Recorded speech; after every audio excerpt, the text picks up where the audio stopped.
Masayang idinaos ng First Global Conglomerates Incorporated o FGCI ang taunang selebrasyon para sa pagtatapos ng taon na ginanap nitong nagdaang Sabado, ika-16 ng Disyembre sa Carmona, Cavite.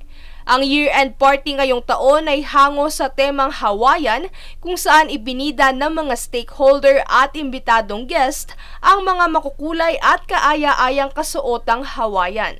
Pinangunahan ni Consul General Philip Chen, Chairman, President at CEO ng FGCI ang pag-uumpisa ng selebrasyon.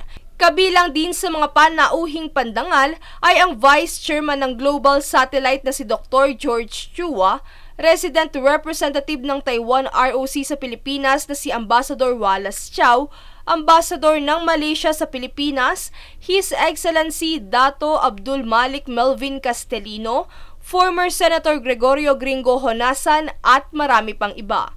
Tampok sa nasabing kaganapan ay ang mga iba't ibang booth na hango sa tema na talaga namang pinaghandaan at pinaghirapang buuin ng bawat kalahok na departamento ng kumpanya. Dahil dito, nagkaroon din ng pagkakataong irampan ng mga nominadong kalahok ang kanilang mga kasuotan para sa best dress ng Hawaiian outfit.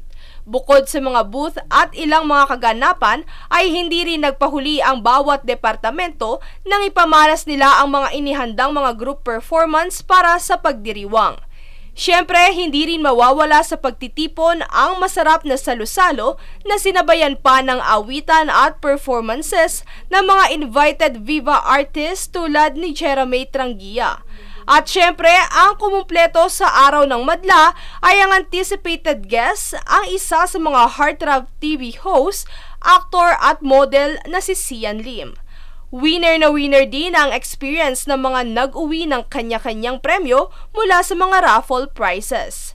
Sa kabuuan, masayang nagtapos ang kaganapan pagkat walang umuwing luhaan dahil sa door prizes na papremyo ng lahat at ang hindi makakalimutang experience mula sa selebrasyon. Princess Castro, nag-uulat para sa One Media Network.